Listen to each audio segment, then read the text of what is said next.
maboko wana kokata awa awa oyo bakataki liboso kokata maboko awa.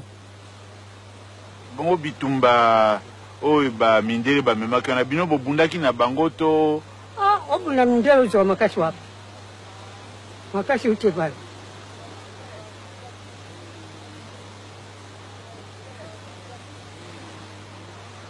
mindelo ya kauchu bazalaki mpenza bato mabe nde mabe elutaki koluta mabe kokoto na zamba bokoti na zamba te bokobika wapi eyaki likambo monene.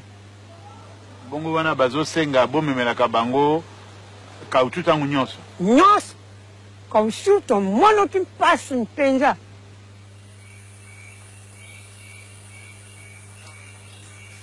Dans chaque unité, des soldats sont désignés pour fumer les mains afin de mieux les conserver. Ces dernières sont ensuite apportées aux officiers pour qu'ils constatent que les cartouches ont bien servi à tuer. Le 14 décembre 1895, M. Schöblom, Mme Banks et moi-même avons aperçu un garde avec un panier rempli de mains fumées. Nous avons demandé au garde de nous montrer combien il en avait. Il les a sortis du panier et les a alignés sur le sol. Il y avait là 18 mains droites d'hommes, de femmes et d'enfants. Le garde a voulu battre la femme qui portait le panier pour lui, car il prétendait qu'il y avait 19 mains et qu'elle en avait égaré une. Se peut-il que le roi des Belges ne soit pas au courant des pratiques barbares de ses serviteurs ?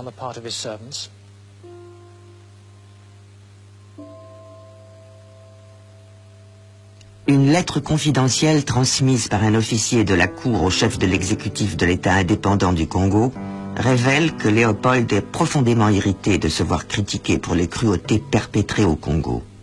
Mais le roi poursuit en écrivant « Je sais que des atrocités se commettent au Congo. Il est inutile d'essayer de nier. » On a tout lieu de penser qu'il était au courant. Peut-être pas de tous les détails, mais il savait que le système mis en place pour exploiter le caoutchouc avait d'horribles conséquences. Alors Léopold considérait-il cela comme horrible? Sans doute pas. Il devait se dire que c'était le prix à payer pour le développement économique. Il ne s'en souciait guère. Ce qui comptait pour lui, c'était les bénéfices qu'il en tirait.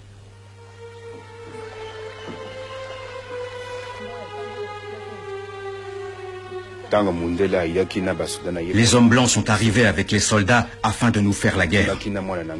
J'ai fui avec mon petit garçon sur les épaules. Une balle a sifflé à mes oreilles. Elle ne m'a pas touché, mais je suis tombé par terre. Je me suis relevé et j'ai laissé l'enfant afin de courir plus vite.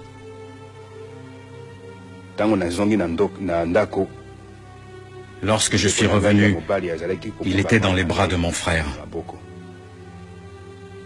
On lui avait coupé une main et un pied. J'ai pris soin de lui.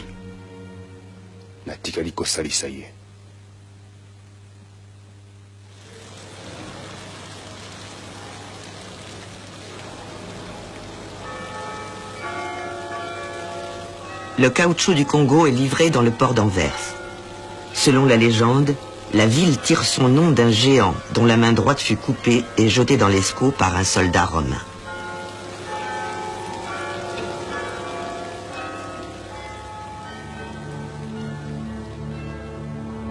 À Anvers, on fait rarement le rapprochement entre le symbole de la ville et les mains coupées au Congo. Comme si les crimes dans ce pays étaient oubliés, ou pire, n'avaient jamais existé.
Un bilan humain, rien ne l'exprime mieux qu'un adage des gens de l'Équateur.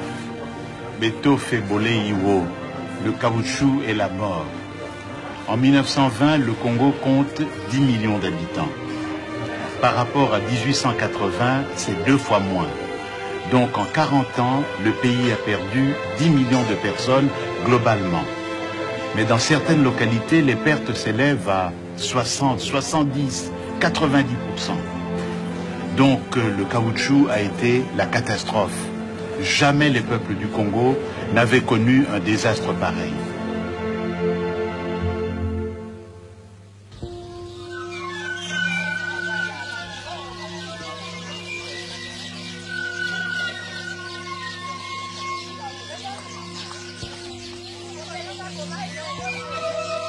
Un grand nombre d'atrocités sont commises dans la province de l'Équateur. Léopold II a divisé le Congo en districts. Chacun est sous l'autorité d'un commissaire, le plus souvent recruté et payé par l'armée belge. L'Équateur est sous l'autorité d'un officiel considéré comme un des personnages les plus infâmes de l'État indépendant du Congo. Léon Fiévé excelle à user de violence pour augmenter l'exportation du caoutchouc.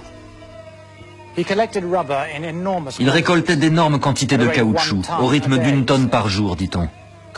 Des rapports sur le Congo affirment qu'il a fait mutiler plus de 1000 indigènes. On rapporte aussi qu'il se vantait de ses actes de cruauté. Les conséquences de cette violence sont toujours visibles aujourd'hui, car des milliers d'indigènes ont fui le district et n'y sont jamais revenus. En 1896, le baron Théophile Waïs, gouverneur général du Congo, fait une visite officielle dans le district de l'Équateur et le qualifie de pays des horreurs. Léon Fiévé ne ressent pas le moindre remords de son impitoyable violence.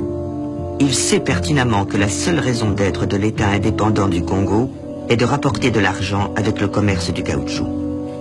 Pour Léopold II, Fiévé est l'employé parfait. Il est dévoué, efficace et ingénieux. Je réunis les chefs des villages voisins et leur ordonne de me rapporter un certain nombre de chikwang, du poisson, etc. Au jour convenu, pas de chikwang. Devant cette mauvaise volonté manifeste, je leur fais la guerre. Un exemple suffit, sans tête tranchée, et depuis lors les vivres abondent dans la station. Mon but est en somme humanitaire. Je supprime 100 existences, mais cela permet à 500 autres de vivre.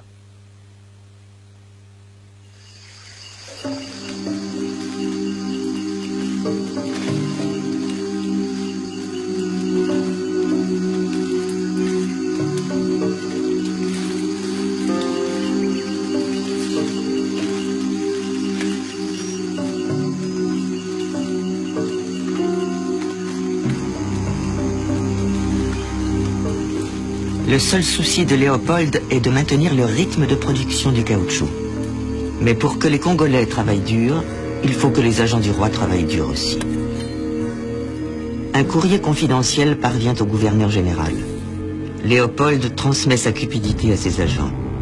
L'État décide de leur verser une gratification pour stimuler leur zèle.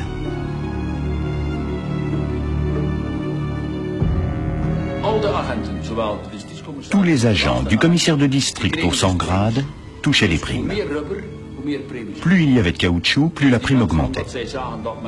Et comme ces agents voyaient qu'ils pouvaient tuer, incendier, voler et commettre des actes sadiques en toute impunité, tous les moyens étaient permis. Le système mis en place est le socle même de toutes les horreurs, j'en suis convaincu.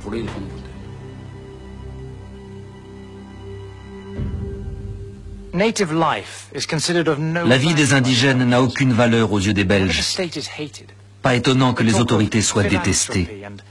Elles parlent de philanthropie et de civilisation. Où donc ?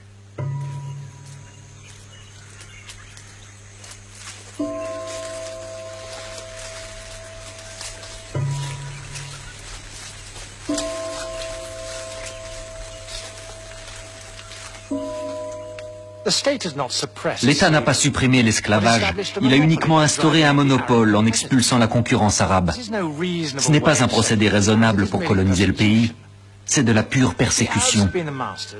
Si les Arabes avaient été les maîtres, on les accuserait de trafic inique de chair humaine. Mais sous l'administration de l'État indépendant du Congo, il s'agit simplement d'une étape vers l'émancipation des indigènes.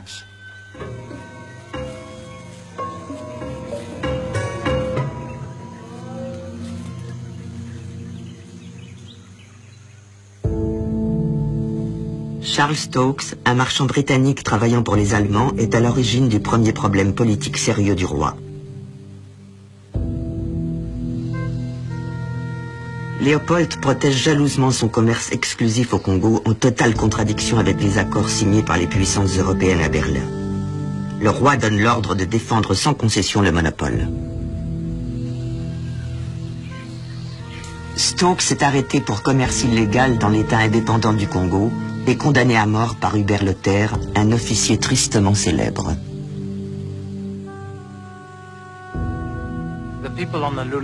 Les habitants de la rivière Lulanga le surnomment Lofembe. Il y a 4 ans, il est arrivé avec une troupe de soldats noirs et a installé son camp. Il a envoyé chercher le missionnaire afin qu'il use de son influence pour faire revenir les indigènes. Croyant avoir affaire à un officier d'honneur, le missionnaire a persuadé les indigènes de venir à la station.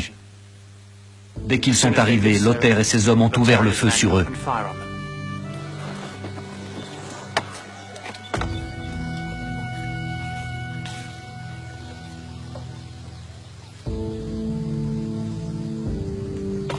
La pendaison du marchand européen est une erreur politique. Jusque-là, les victimes dans l'État indépendant du Congo étaient toutes africaines. L'indignation en Grande-Bretagne et en Allemagne est immense. Le roi est contraint de verser un dédommagement aux 2 pays. Désormais, les puissances européennes surveillent particulièrement Léopold.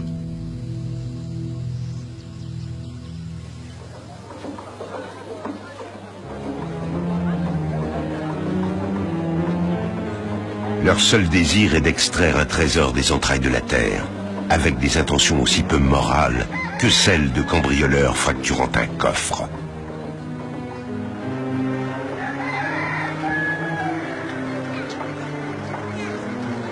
Léopold se voit contraint d'ouvrir le Congo au commerce international, comme convenu avec les puissances européennes à Berlin. Sa parade est néanmoins déjà prête. Il ouvre de nouvelles concessions pour l'exploitation du caoutchouc. Il proclame que le Congo s'ouvre à la concurrence. Mais il impose ses hommes au conseil d'administration des nouvelles entreprises et exige 50% des bénéfices. Une concession à Bazankusu est cédée à la société Abir, Anglo-Belgian Indian Rubber Company. Ici, le caoutchouc est séché avant d'être envoyé par bateau à Anvers. Les compagnies concessionnaires se montrent ingénieuses pour maximiser les profits.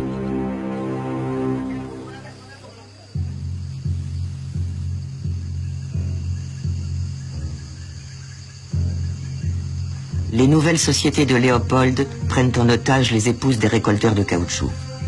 Pour qu'elles soient libérées, ils doivent fournir les quotas fixés. Les autorités et le roi en personne sont parfaitement au courant du système des otages mis en place par les sociétés concessionnaires.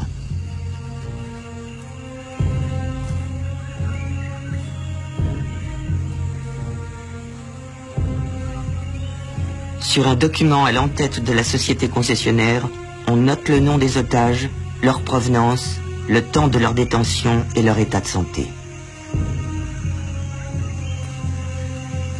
La procédure est institutionnalisée.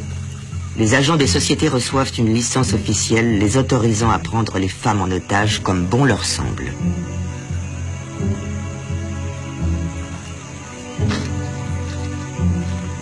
Les femmes prises à la dernière palabre d'Enquetra me donnent du fil à retordre. Tous les soldats voudraient en avoir une. Les sentinelles chargées de la surveillance des chaînes libèrent les plus jolies et les violent.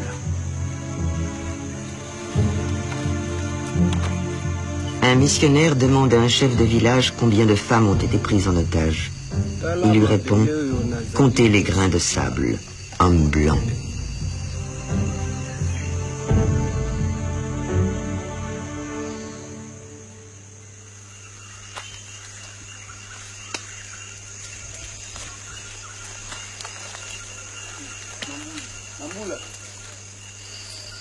Toi, le mwanja.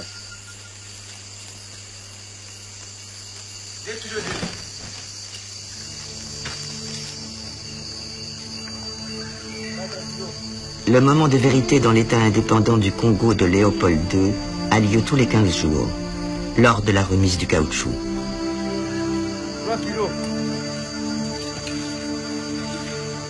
L'État parle de récolte et de commerce du caoutchouc, mais la réalité est tout autre.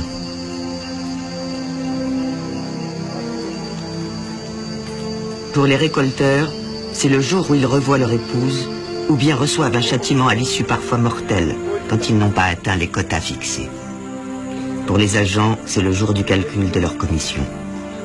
Et pour le roi, c'est la confirmation que ces nouvelles sociétés concessionnaires sont efficaces et lui rapportent encore plus de richesses.